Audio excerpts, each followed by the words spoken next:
Welcome to Luca and Miguel. Enjoy the video. You start by confirming model and serial. This is the core data that links an iPhone to its factory country. Open Settings, tap General, then About. Read the model and serial values aloud or copy them. Once done, note the model code prefix and the serial's first letter because manufacturers encode factory and region there. Make sure the device is charged and connected so values display correctly. And keep a pen and paper or screenshot ready for the next decoding step. Now you decode.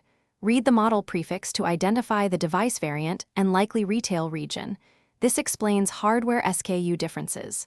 Then parse the serial. Specific characters map to factory ID, production week, and year.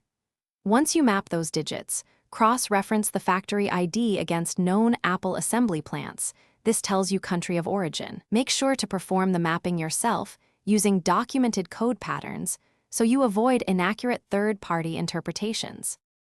Finish by confirming the origin. With the factory ID decoded, match it to the country listing and state the result. This is the only reliable determination. Once confirmed, double checkbox markings and regulatory labels, which often indicate intended market. They reinforce your conclusion.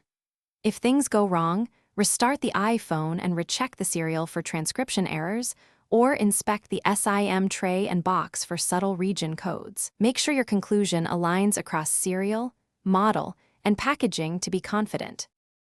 Thanks for watching and please subscribe. It's the best investment you'll ever make.